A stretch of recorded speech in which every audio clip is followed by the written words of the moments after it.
ओम श्री गणेशाय नमः। ओम नमः शिवाय। देवताओं का रुद्र के पास जाकर अपना दुख निवेदन करना, रुद्र द्वारा उन्हें आश्वासन और चित्ररथ को शंखचूड़ के पास भेजना।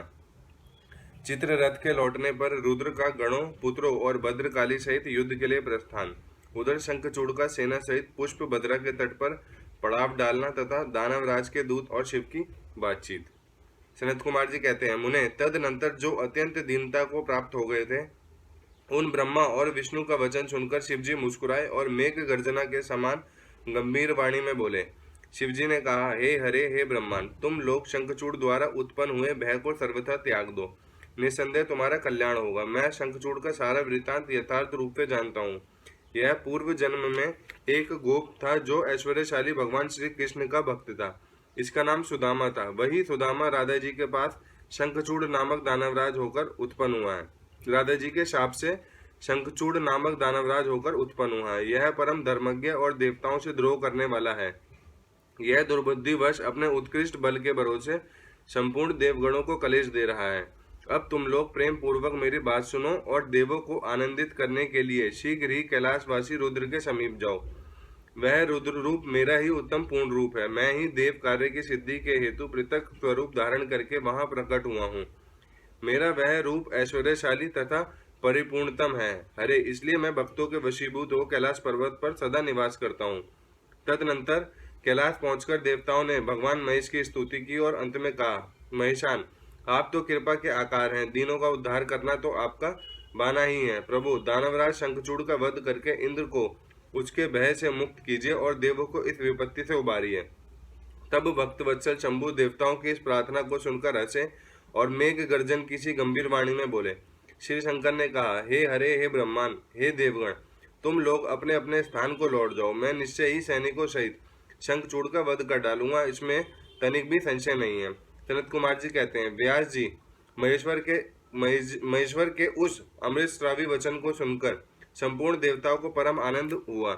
उस समय उन्होंने समझ लिया कि अब दानव शंखचूड़ मरा हुआ ही है। तब महेश्वर के चरणों में प्रणिपात करके विष्णु वैकुंठ को और ब्रह्मा सत्यलोक को चले गए तथा संपूर्ण देवता भी अपने अपने स्थान को प्रस्थित हुए। इधर उन महारुद्र ने, जो परमेश्वर दुष्टों के लिए काल रूप और सत्पुरुषों की गति हैं, देवताओं की इच्छा से अपने मन में शंखचूड़ के वध का निश्चय किया। तब उन्होंने प्रसन्नता पूर्वक अपने प्रेमी गंधर्व राज चित्ररथ को दूत बनाकर शीघ्र ही शंखचूड़ के पास भेजा। चित्ररथ ने वहां जाकर शंखचूड़ को खूब समझाकर कहा, परंतु उसने बिना युद्ध किए देवताओं को राज्य लौटाना स्वीकार नहीं किया और कहा, मैंने ऐसा दृढ़ निश्चय कर लिया है कि महेश्वर के साथ युद्ध किए बिना ना तो मैं राज्य वापस दूंगा, ना अधिकारों को ही लौटाऊंगा। तो तू कल्याणकर्ता रुद्र के पास लौट जा और मेरी कही हुई बात यथार्थ रूप से उनसे कह दे। वे जैसा उचित समझेंगे वैसा करेंगे। तू व्यर्थ बकवाद मत कर। सनत कुमार जी कहते हैं, मुनिश्रेष्ठ, यूं कहे जाने पर शिवदूत पुष्पदंत चित्ररथ अपने स्वामी महेश्वर के पास लौट गया और उसने सारी बातें ठीक ठीक कह दी। तब उस दूत के वचन को सुनकर देवताओं के स्वामी भगवान शंकर को क्रोध आ गया। उन्होंने अपने वीरभद्र आदि गणों से कहा। रुद्र बोले, हे वीरभद्र, हे नंदिन, क्षेत्रपाल, आठों भैरव, मैं आज शीघ्र ही शंखचूड़ का वध करने के निमित्त चलता हूँ। अतः मेरी आज्ञा से मेरे सभी गण आयुधों से लैस होकर हो जाएं और अभी अभी कुमारों स्वामी कार्तिक और गणेश के साथ रण यात्रा करें। भद्रकाली भी अपनी सेना के साथ युद्ध के लिए प्रस्थान करें। सनत कुमार जी कहते हैं, मुने, ऐसी आज्ञा देकर शिवजी अपनी सेना के साथ चल पड़े। फिर तो सभी वीरगण हर्षमग्न होकर उनके पीछे पीछे चलने लगे। इसी समय संपूर्ण सेनाओं के अध्यक्ष सकन और गणेश भी हर्ष से भरे हुए कवच धारण करके सशस्त्र शिवजी के निकट आ पहुंचे। फिर वीरभद्र, नंदी, महाकाल, सुभद्रक, विशालक्ष, बाण, पिंगलाक्ष, विकंपन, विरूप, विकृति, मणिभद्र, भास्कल, कपिल, दीर्घ द्रष्ट, विकार, ताम्रलोचन, कालंकर, बलिभद्र, कालीजिल, कुटिचर, बलोन्मत्त, रणशालज्ञ, दुर्जय तथा दुर्गम आदि गणनायक जो प्रधान प्रधान सेनापति थे, शिवजी के साथ चले। उनके गणों की संख्या करोड़ों करोड़ थी। आठों भैरव, एकादश भयंकर रुद्र, आठों वसु, इंद्र, 12 आदित्य, अग्नि, चंद्रमा, विश्वकर्मा, दोनों अश्विनी कुमार, कुबेर, यम, निऋति, नलकुबर, वायु, वरुण, बुध, मंगल तथा अनान्य ग्रह, प्राकर्मी, कामदेव, उग्रदंष्ट्र, उग्रदंड, कोरोट तथा कोटभ आदि ने भी शीघ्र ही महेश्वर का अनुगमन किया। स्वयं महेश्वर देवी भद्रकाली भी 100 भुजा धारण करके शिवजी के साथ चली। वे उत्तमोत्तम रत्नों से बने हुए विमान पर आरूढ़ थी। उनके शरीर पर लाल चंदन का अनुलेप लगा था और लाल वस्त्र शोभा पा रहा था। वे हर्षमन मग्न होकर हंसती नाचती तथा उत्तम स्वर से गान करती हुई अपने भक्तों को अभय शत्रुओं का भय प्रदान कर रही थी। उनकी 1 योजन लंबी भीषणाकार जीवा लपलपा रही थी। वे अपने हाथ में शंख चक्र गदा पद्य ढाल तलवार धनुष बाण 1 योजन विस्तार वाला गहरा गोलाकार खप्पड़ गगनचुंबी त्रिशूल 1 योजन लंबी शक्ति मुदगर मूसल वज्र खड़ग तीखा फलक वैष्णवास्त्र वरुणावस्त्र वायवास्त्र नागपाश नारायणास्त्र गंधर्वास्त्र ब्रह्मास्त्र गरुड़ास्त्र पृजनास्त्र पाशुपतास्त्र जिब्रणास्त्र पर्वतास्त्र महान पराक्रमी सूर्यास्त्र काल महानल महेश्वरास्त्र यमदंडास्त्र सम्मोहनास्त्र तथा समर्थ दिव्य अस्त्र और अन्य सैकड़ों दिव्य अस्त्र धारण किए हुए थी। करोड़ों योगिनियों तथा डाकनियों उनके साथ थी। फिर भूत प्रेत पिशाच कुष्मांड ब्रह्मराक्ष वेताल राक्षस यक्ष और किन्नर आदि से गिरे हुए सकंद ने पिता के पास आकर उन चंद्रशेखर को प्रणाम किया और उनकी आज्ञा से पार्श्व भाग में स्थित होकर सहायक का स्थान ग्रहण किया। तदनंतर रुद्र रूपधारी शंभु अपनी सारी सेना को एकत्रित करके शंखचूड़ के साथ लोहा लेने के लिए निर्भयता पूर्वक आगे बढ़े और देवताओं का उद्धार करने के लिए चंद्रभागा नदी के तट पर मनोहर वटवृक्ष के नीचे खड़े हो गए। व्यास जी, उधर जब शिवदूत चला गया, जब प्रतापी शंखचूड़ ने महल के भीतर जाकर तुलसी से सारी वार्ता कह सुनाई। शंखचूड़ ने कहा, देवी, शंभु के दूत के मुख से मैं युद्ध के लिए उद्यत हुआ हूँ और उनसे जूझने के लिए मैं निश्चय ही जाऊंगा। तुम इसके लिए मुझे आज्ञा दो। यूं कहकर उस ज्ञानी ने अपनी प्रिया को नाना प्रकार से समझाया। फिर ब्रह्मा मुहूर्त में उठकर प्रातः कृत्य समाप्त किया और पहले नित्यक्रम पूरा करके बहुत सा दान किया। तत्पश्चात अपने पुत्र को संपूर्ण दानवों को राज्य पर अभिषिक्ति करके उसे अपनी भ्राया राज्य और सारी संपत्ति समर्पित कर दी। पुनः जब उसकी प्रिया तुलसी रोती हुई उसकी रण यात्रा का निषेध करने लगी, तब राजा शंखचूड़ ने नाना प्रकार की कथाएं कहकर उसे ढांढस बधाया। तदनंतर उस समादृत दानवराज ने कवच धारण करके युद्ध करने के लिए उद्यत हो अपने वीर सेनापति को बुलाकर उसे आदेश देते हुए कहा। शंखचूड़ बोला, सेनापति, मेरे सभी वीर जो संपूर्ण कार्यों में कुशल और समर में शोभा पाने वाले हैं, आज कवच धारण करके युद्ध के लिए प्रस्थान करें। शूरवीर दानवों और दैत्यों की 86 टुकड़ियां तथा बलशाली कंकों की निर्भीक सेनाएं अस्त्र शस्त्र से सुसज्जित होकर नगर से बाहर निकले। करोड़ों प्रकार से पराक्रम प्रकट करने वाले जो असुरों के 50 कुल हैं, वे भी देवों के पक्षपाती शंभु से युद्ध करने के लिए प्रस्তুत हों। मेरी आज्ञा से धौर्मों के 100 कुल भी कवच से विभूषित हों और शंभु के साथ लोहा लेने के लिए शीघ्र ही निकले। कालकेयों, मौर्यों, देहाद्रों तथा कालकों को भी मेरी आज्ञा सुना दो कि वे रुद्र के साथ संग्राम करने के लिए रण सामग्री से सुसज्जित हो चले। सनत कुमार जी कहते हैं, मुने, सेनापति को यूं आदेश देकर असुरों के राजा महाबली दानवेंद्र शंखचूड़ सहस्त्रों प्रकार की बहुत सी बड़ी बड़ी सेनाएं से गिरा हुआ नगर से बाहर निकला। उसका सेनापति भी युद्ध शास्त्र में निपुण, महारथी, महान शूरवीर और रणभूमि में रथियों में अग्रगण्य था। इस प्रकार युद्ध स्थल में वीरों को भयभीत कर देने वाला वह दानवराज 3 लाख अक्षौणी सेनाओं पर शासन करता हुआ शिविर से बाहर निकला और उत्तमोत्तम रत्नों द्वारा निर्मित विमान पर आरूढ़ हो गुरुजनों को आगे करके युद्ध के लिए चल पड़ा। आगे बढ़ने पर वह पुष्पभद्रा नदी के तट पर सिद्धाश्रम में जा पहुंचा। वहां एक मनोहर वटवृक्ष विराजमान था। वह सिद्धि क्षेत्र सिद्धों के उत्तम सिद्धि प्रदान करने वाला था। पुण्य क्षेत्र भारत में वह कपिला का तपह स्थान कहलाता था। वह भूभाग पश्चिम समुद्र से पूर्व, मलय पर्वत से पश्चिम, श्रीशैल से उत्तर और गंधमादन से दक्षिण था। उसकी चौड़ाई 5 योजन और लंबाई 500 योजन थी। भारत के उस भाग में उत्तम पुण्य प्रदान करने वाली तथा शुद्ध स्फटिक के समान स्वच्छ जल से परिपूर्ण पुष्पभद्रा और सरस्वती नाम की दो रमणीय नदियां बहती हैं। सदा सौभाग्य से संयुक्त रहने वाली लवण सागर की प्रिय भार्य पुष्पभद्रा सरस्वती के साथ हिमालय से निकली है और गोमंत पर्वत को बाएं करके पश्चिम समुद्र में जा मिली। वहां पहुंचकर शंखचूड़ ने शिवजी की सेना को देखा। मुने, उसने पहले शिवजी के पास एक दानेश्वर को दूत के रूप में भेजा। उसने शिवजी से युद्ध न करने के लिए कहा और शिवजी ने उसे देवताओं के राज्य लौटा देने की बात कही। अंत में महेश्वर ने कहा, दूत, हम किसी का पक्ष नहीं लेते, क्योंकि हम तो कभी स्वतंत्र रहते ही नहीं, सदा अपने भक्तों के अधीन रहते हैं और उनकी इच्छा से उन्हीं का कार्य करते रहते हैं। देखो, पूर्व काल में ब्रह्मा की प्रार्थना से पहल प्रलय समुद्र में श्री हरि और दैत्य श्रेष्ठ मधु कैटभ का भी युद्ध हुआ था।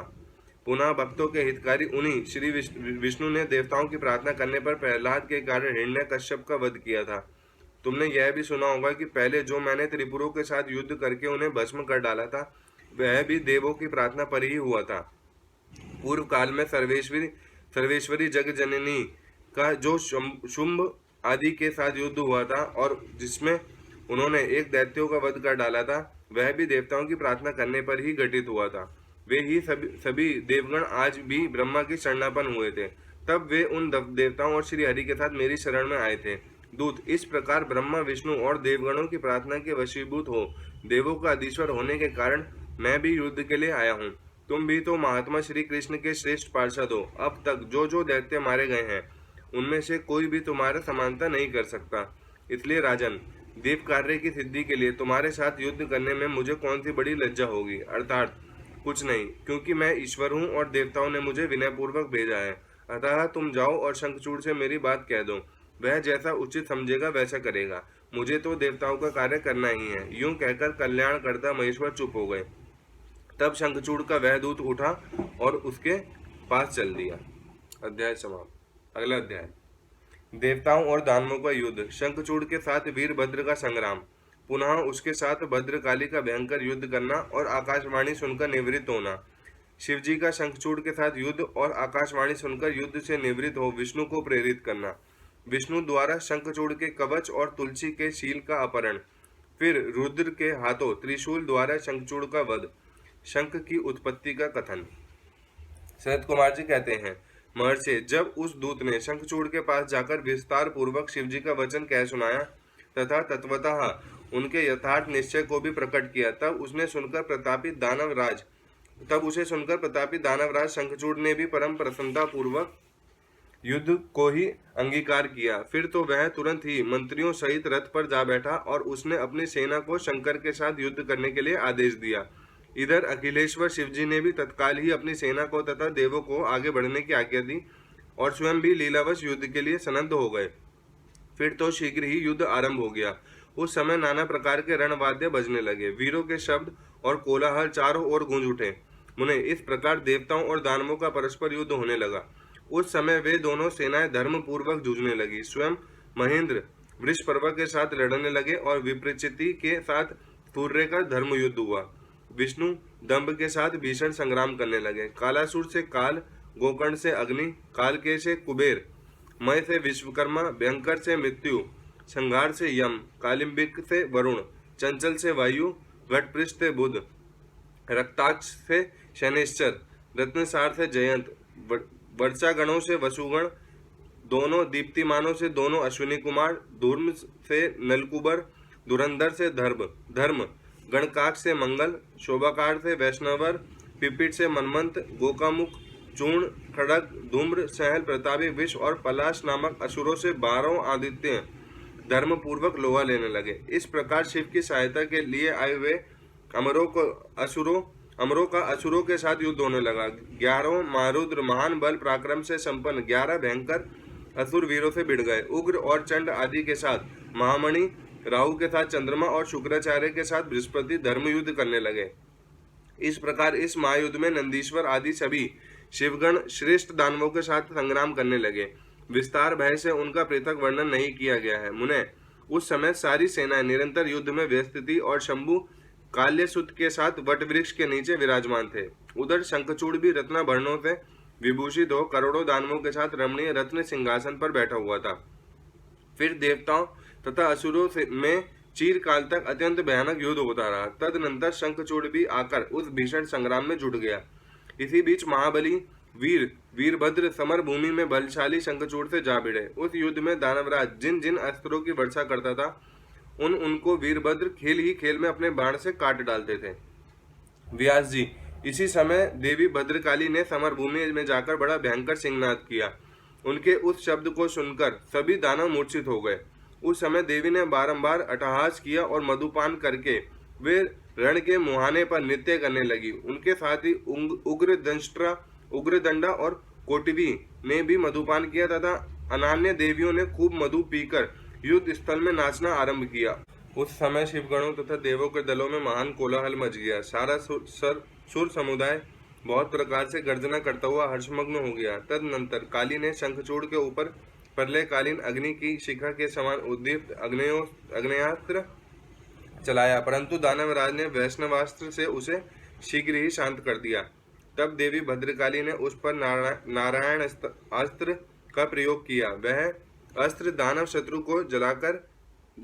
शत्रु को देखकर बढ़ने लगा। तब प्रलयाग्नि की ज्वाला के समान उद्दीप्त होते हुए नारायण अस्त्र को देखकर शंखचूड़ दंड की भांति भूमि पर लेट गया और बारंबार प्रणाम करने लगा। तब उस दानव को नम्र हुआ देखकर वह अस्त्र निर्वित हो गया। तत्पश्चात देवी ने उस पर मंत्र पूर्वक ब्रह्मास्त्र छोड़ा। उस अस्त्र को प्रज्वलित हुआ देखकर दानवराज ने भूमि पर खड़े होकर उसे प्रणाम किया और ब्रह्मास्त्र से ही उसका निवारण कर दिया। तदनंतर वह दानवराज कुपित हो उठा और वेग पूर्वक अपने धनुष को खींचकर देवी के ऊपर मंत्र पाठ करते हुए दिव्यास्त्रों की वर्षा करने लगा। भद्रकाली समर भूमि में अपने विस्तृत मुख को फैलाकर उन अस्त्रों को निगल गई और अट्टहास पूर्वक गर्जना करने लगी, जिससे दानव भयभीत हो गए। तब शंखचूड़ ने काली के ऊपर 100 योजन लंबी शक्ति से वार किया, परंतु देवी ने अपने दिव्यास्त्र समूह से उसके 100 टुकड़े कर दिए। यूं उन दोनों में चिरकाल तक युद्ध होता रहा और सभी देवता तथा दानव दर्शक बनकर उसे देखते रहे।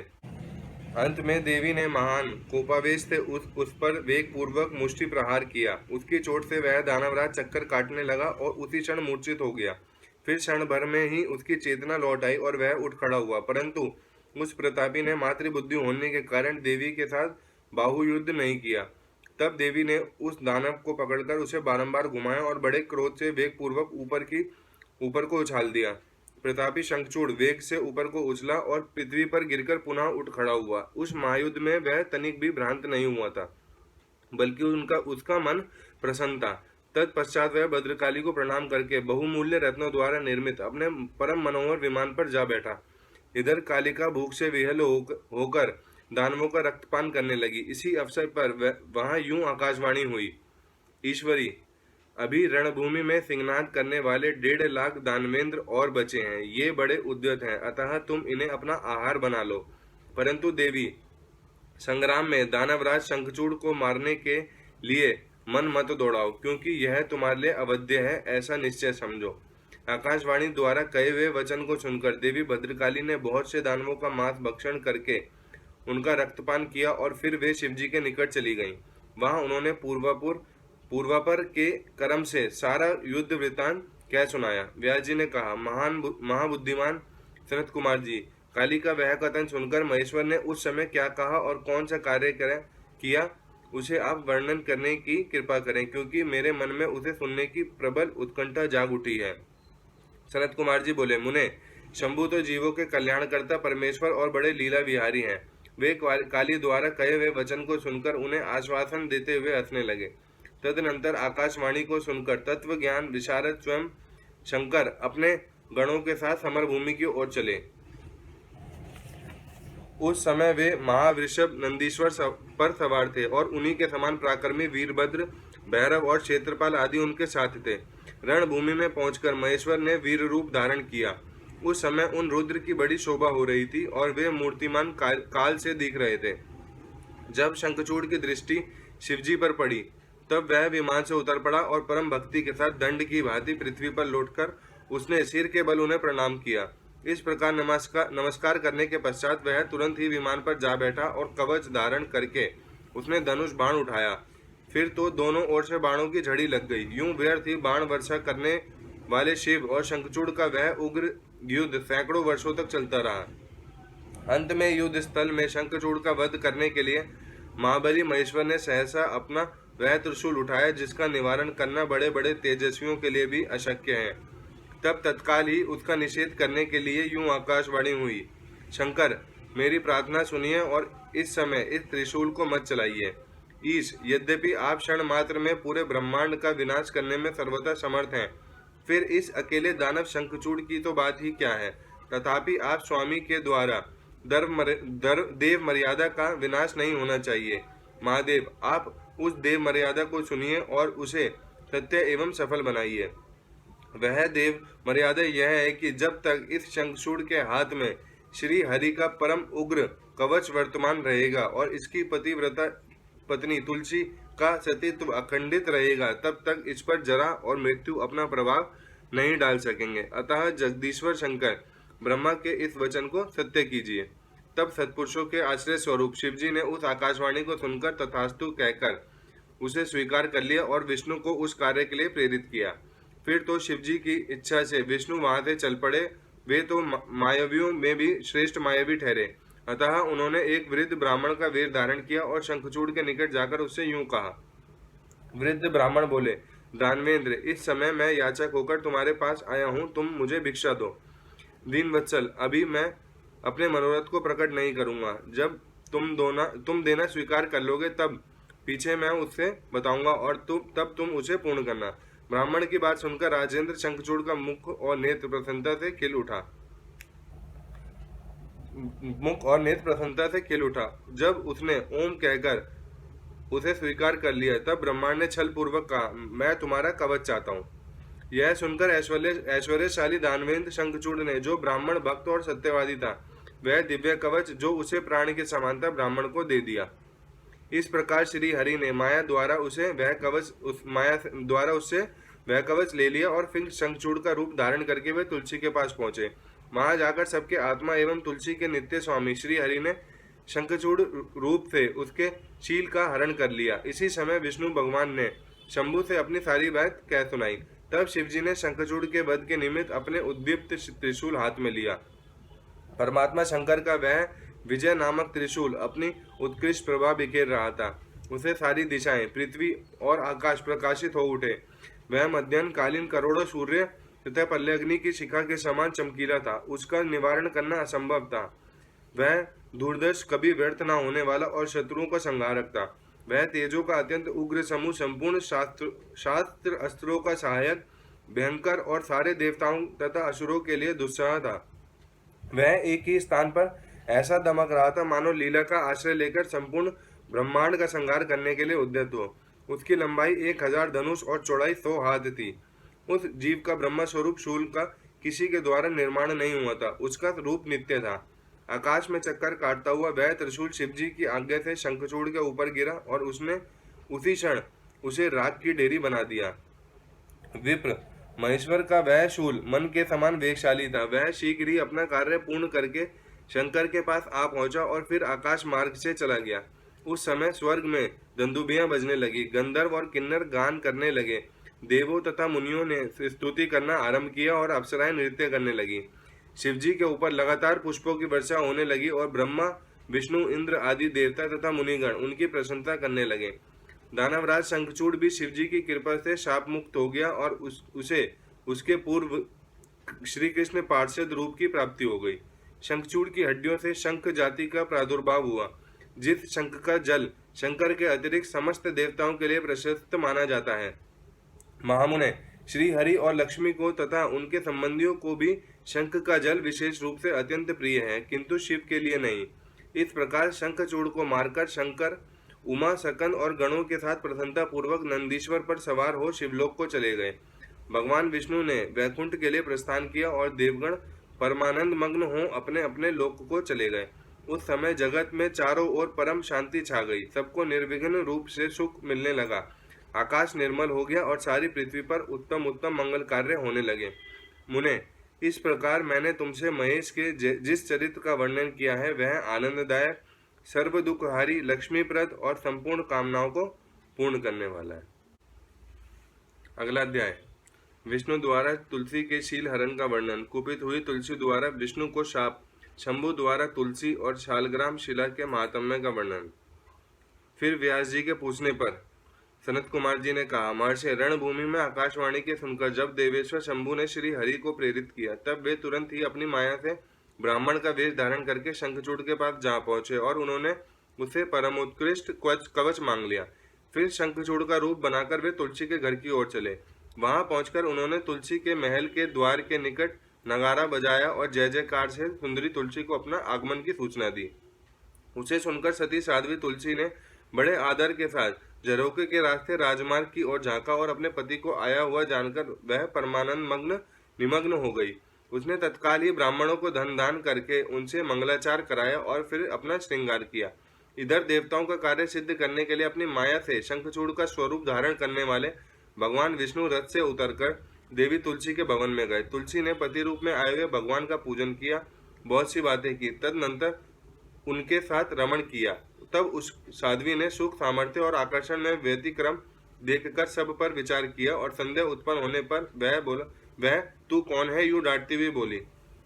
तुलसी ने कहा, दुष्ट, मुझे शीघ्र बतला कि माया द्वारा मेरे उपभोग करने वाला तू कौन है। तूने मेरे सतीत्व नष्ट कर दिया है, अतः मैं अभी तुझे शाप देती हूँ।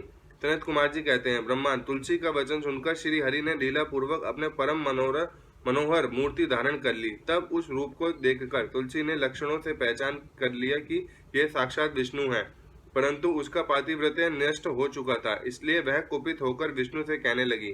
तुलसी ने कहा, हे विष्णु, तुम्हारा मन पत्थर के सदृश कठोर है, तुममें दया का लेश मात्र भी नहीं है। मेरे पति धर्म के भंग हो जाने से निश्चय ही मेरे स्वामी मारे गए। क्योंकि तुम पाषाण सदृश कठोर, दया रहित और दुष्ट हो, इसलिए अब तुम मेरे शाप से पाषाण स्वरूप ही हो जाओ। सनत कुमार जी कहते हैं, मुने यूं कहकर शंखचूड़ की वह सती साध्वी पत्नी तुलसी फूट फूट कर रोने लगी और शोकात्र होकर बहुत तरह से विलाप करने लगी। इतने में वहां भक्त वत्सल भगवान शंकर प्रकट हो गए और उन्होंने समझाकर कहा, देवी, अब तुम दुख को दूर करने वाली मेरी बात सुनो और श्री हरि भी स्वस्थ मन से उसका श्रवण करें, क्योंकि तुम दोनों के लिए जो सुखकारक होगा वही मैं कहूंगा। भद्रे, तुमने जिस मनोरथ को लेकर तप किया था, यह उसी की तपस्या का फल है, भला वह अन्यथा कैसे हो सकता है? इसलिए तुम्हें उसके अनुरूप ही फल प्राप्त हुआ है। अब तुम इस शरीर को त्याग कर दिव्य देह धारण कर लो और लक्ष्मी के समान होकर नित्य श्री हरि के साथ वैकुंठ में विहार करती रहो। तुम्हारा यह शरीर जिसे तुम छोड़ दोगी नदी के रूप में परिवर्तित हो जाएगा। वह नदी भारतवर्ष में पुण्य रूपा गंडकी के नाम से प्रसिद्ध होगी। महादेवी, कुछ काल के पश्चात मेरे वर के प्रभाव से देव पूजन सामग्री में तुलसी का प्रधान स्थान हो जाएगा। सुंदरी, तुम स्वर्ग लोक में, मृत्यु लोक में तथा पाताल में सदा श्री हरि के निकट ही निवास करोगी और पुष्पों में श्रेष्ठ तुलसी का वृक्ष हो जाओगी। तुम वैकुंठ में दिव्य रूप धारिणी वृक्षादिष्ट अत्रि देवी बनकर सदा एकांत में श्री हरि के साथ क्रीड़ा करोगी। उधर भारतवर्ष में जो नदियों की अधिष्ठात्री देवी होगी वह परम पुण्य प्रदान करने वाली होगी और श्री हरि के अंशभूत लवण सागर की पत्नी बनेगी, तथा श्री हरि भी तुम्हारे शापवश पत्थर का रूप धारण करके भारत में गंडकी नदी के जल के निकट निवास करेंगे। वहां तीखी दाढ़ों वाले करोड़ों भयंकर कीड़े उस पत्थर को काटकर उसके मध्य में चक्र का आकार बनाएंगे। उसके भेद से वह अत्यंत पुण्य प्रदान करने वाली शालग्राम शिला कहलाएगी और चक्र के भेद से उसका लक्ष्मी नारायण आदि भी नाम होगा। विष्णु की शालग्राम शिला और वृक्ष स्वरूपिणी तुलसी का समागम सदा अनुकूल तथा बहुत प्रकार के पुण्यों की वृद्धि करने वाला होगा। भद्रे, जो शालग्राम शिला के ऊपर से तुलसी पत्र को दूर करेगा उसे जन्मांतर में स्त्री वियोग की प्राप्ति होगी, तथा शंख को दूर करके तुलसी पत्र को हटाएगा वह भी ब्रह्महीन हो और 7 जन्मों तक रोगी बना रहेगा। जो महाज्ञानी पुरुष शालग्राम शिला, तुलसी और शंख को एकत्र रखकर उनकी रक्षा करता है वह श्री हरि को प्यारा होता है। सनत कुमार जी कहते हैं, व्यास जी, इस प्रकार कहकर शंकर जी ने उस समय शालग्राम शिला और तुलसी के परम पुण्यदायक महात्म्य का वर्णन किया। तत्पश्चात वे श्री हरि को तथा तुलसी को आनंदित करके अंतर्ध्यान हो गए। इस प्रकार सदा सत्पुरुषों का कल्याण करने वाले शंभु अपने स्थान को चले गए। इधर शंभु का कथन सुनकर तुलसी को बड़ी प्रसन्नता हुई। उसने अपने उस शरीर को परित्याग करके दिव्य रूप धारण कर लिया। तब कमलापति विष्णु के उसे साथ लेकर वैकुंठ को चले गए। उसके छोड़े हुए शरीर से गंडकी नदी के प्रकट हो गई और भगवान अच्युत भी उसके तट पर मनुष्य को पुण्य प्रदान करने वाली शिला के रूप में परिणित हो गए। मुने, उसमें कीड़े अनेक प्रकार के छिद्र बनाते रहे। उनमें जो शिलाएं गंडकी के जल में गिरती हैं वे परम पुण्य प्रद होती हैं और जो स्थल पर रह जाती हैं उन्हें पिंगला कहा जाता है और वे प्राणियों के लिए संताप कारक होती हैं। व्यास जी, इस प्रकार तुम्हारे प्रश्न के अनुसार मैंने शंभु का सारा चरित्र, जो पुण्य प्रदान तथा मनुष्य की सारे कामनाओं को पूर्ण करने वाला है, तुम्हें सुना दिया है। यह पुण्य आख्यान, जो विष्णु के महात्म्य से संयुक्त तथा भोग और मोक्ष को प्रदाता है, तुमसे वर्णन कर दिया है। अब और क्या सुनना चाहते हो? अध्याय समाप्त।